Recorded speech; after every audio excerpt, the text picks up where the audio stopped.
Hey everyone, this is Sam and welcome to my 2K21 tutorial number 24. Today I'm going to show you guys the best online defensive settings and system for 5v5 play. This is something I actually used in the professional setting in the 2K League, so it's guaranteed gonna work. So if you enjoyed today's tutorial, please share and like, and make sure to subscribe for more 2K21 tutorials all season. Also, you can check out my all 2K21 tutorial playlist in the description below to stay up to date and to also see more defensive settings tutorials. So, this was a regular season game during our professional season. It was a Bucks Gaming versus Pacers Gaming, and this is the system that I use. So, this is what you want to do. Step 1. In any kind of defensive possession, you want to start with the point guard pressing the ball, while your lock is actually tracking the opposing center.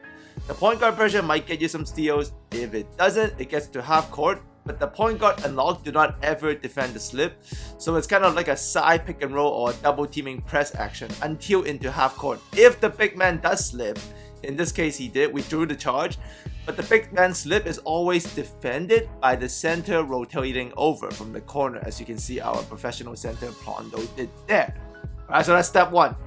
Now step 2, if the ball does get into half court away from the press, we use the point guard and the lock to side the initial half court pick and roll. As you can see here, this pick and roll is being sided.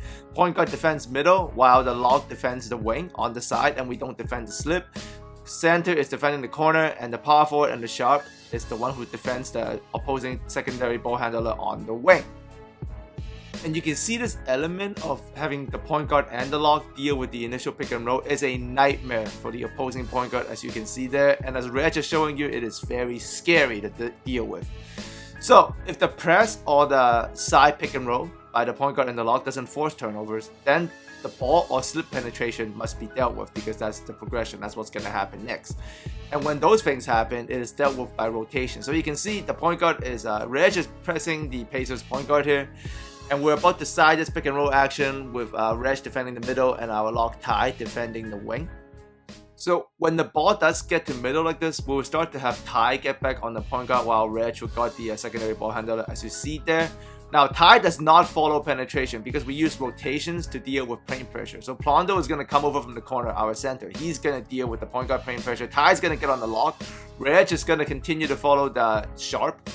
And our lock Ty here is actually in a one-man zone because it's a center up top, so he can decide not to defend it. He plays the passing lane, he gets a steal, so that's a great read by our lock, and immediately turnover, 2 easy points. So that's the system kicking in. And with this system, what I call the slip press, the smarter the bigs, the more resistant the rotations are going to be. So we have excellent bigs in Idris and Plondo, very good professional, defensive players. So you can see here, we're beginning with that point guard tracking while our lock is defending the center. It gets into the half court, so we're about to side this pick and roll. We're going to give up the slip because that's the center job to defend. Now, we're allowed penetration there, so now the bigs have to clean up, which would be our corner, Idris on the left side, and Plondo, the big man, in the paint. And we come in, they crash, and our lock will switch with our power forward. Now, power forward goes in the paint, lock gets the corner. Reg has picked back up the secondary ball handler. Our sharp is guarding the corner, baiting. They get into the paint, and Idris stops that shot. So with this system, the smarter the power forward, the better the system gets even further. So a great power forward can make the system unique because we unleash the potential of the power forward to defend everything in the system. So he's allowed to defend anyone. So you can see the slip penetration is about to happen. Center came over. The power forward gets a free read. He can stay or he can go. He makes an excellent read there. Great job by Idris, leading us to an immediate 3-point shot. That is excellent power forward defense within our slip press system. You can see here again the power forward making another great play. So the point guard is going to get the ball to the half court. We're about to side this pick and roll action, giving up the slip because that's the center's job. Idris, the power forward in the left corner. Now he makes option reads. He can do whatever he wants, as long as he does the right thing. Here, he doesn't guard the slip because he knows Plondo's got it. Reg and Drake are already rotating back to the sharp and the corner.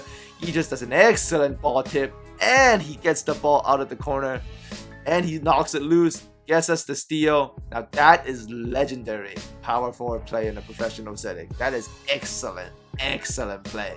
That's the power forward, making big plays. And that's really allowed within this kind of system that you guys would never see in regular Pro-Am or even other professional teams. This is what we do. So you can see another great play by the power forward, stopping ball penetration on the strong side. And Best of all, you can see the power forward in this instance guard all 5 positions during a possession. We allowed that. The power forward is allowed to guard everybody because that's how it works. Because the power forward really is the only build on the court that can do that, and the system allows it. So we're doing that point guard lock pressure, siding the pick and roll. We're gonna, if ball penetration happens, then power forward and center has to deal with it. Power forward has already picked up the ball, so the lock goes to the corner. Center comes over from the corner to defend the slip. Now is a cluster, incredible cluster in the paint. Point guard recovers over to the Sharp. Sharp wants to post because it's a power forward Sharp. Power forward steps up. Now our power forward has already guarded 4 positions by this point. So you can see he gets to the Sharp, defends the post. Our point guard has get back on the opposing point guard. Center steps up. Now our power forward is guarding the center. That's 5 positions all at once. He rotates back over, shades the point guard on the hedge, comes back and picks up the Sharp. Now our center is guarding the other center. All these switchers need to this very, very bad lob that they couldn't finish up. They put it back there, but that's excellent defense. And with defense like that, you can't break it. Overtime, we will win. And we won this game by like 12. So if offense tried to use the slip, which they can, then the enemy C, the opposing C, has to solve the speedy and on-point rotation. So if the point guard does give up the ball to the slipping center, then the center has to deal with all of the rotations that we do with the power forward, the center, the shooting guard, the lock, and our Sharp. It's a 5-man rotation and it's on point. So we take the gamble because some centers are great playmakers, don't get me wrong, but there's like what, 5 centers in the world that is absolutely incredible playmakers. Majority of the centers that we have dealt with in the league did struggle against this as we do our speedy rotations. So even when we do give up the ball to the slip, we don't mind it too much because centers are not going to make the right plays. They're likely going to, lean towards going to the paint, which gives us advantage. So our power forward comes over, point guard gets the opposing point guard, lock is in the corner. Now we rotate, and our power forward, once again, Idris makes another great play for us, gets a stop, and we're off. Off we go. So the next step the offense will try to do is probably run some half-court plays. But half-court plays don't really work against this because it's a 5-man switch system. We switch everything. Absolutely everything. Like, everybody is allowed to guard anybody. So if any kind of play happens, we're likely just going to switch over and we're going to zone and we do the tracking. This is a all switch. Everybody's kind of in a zone. All switch, and then eventually it does get back to man at the end of a possession. So you can see we're doing that siding again, giving up the slip. This is kind of that Fifi action. We get that back cut, and the Sharp is going to dex back, but nobody plays the back cut because we got rotations to deal with the paint. So Drake never left anyone. Our Sharp gets a steal, and off we go again.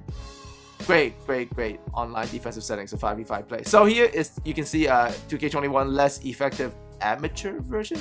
We still have Reg leading the way, but the other 4 players aren't our pro Bucks guys. We got an excellent lock in tactic here, and they do run an inverted version of this, where the lock is getting the ball and the point guard is getting the big. But a bit of the issue is the big mans don't rotate as smoothly. You can see the center is already out of position here, so that can't be happening. And the power forward is guarding the secondary ball handler with the Sharp in the corner, so that's fine. But as you can see, the opposing team is still very confused by this initial point guard and lock pick and roll defense. They end up, making a really bad play, really. And now our center comes over and knocks the ball loose, and we still get the stop. And off we go again. This slip press, I call this the slip press, is truly unstoppable. But like I said, the better the bigs, the better the system. So I would like to see if any Pro-Am team tries to do this, because this really showcased the IQ of the power forward and the center and the ability to rotate and defend away from the ball, which is all IQ. A little bit off by Rain there. He stepped up too high. He didn't need to come over yet because Reg had the slip. So we still were able to get a stop eventually. So that's the system. Hope you guys enjoy it. Run it. Let me know how you feel about it. And for those of you watching this, you enjoy this, because this stopped all lazy, pure half-court pick and roll spamming offense. It kills them if that's all you do, and if your players are not very smart passers. Alright, hope to speak to you guys again very soon.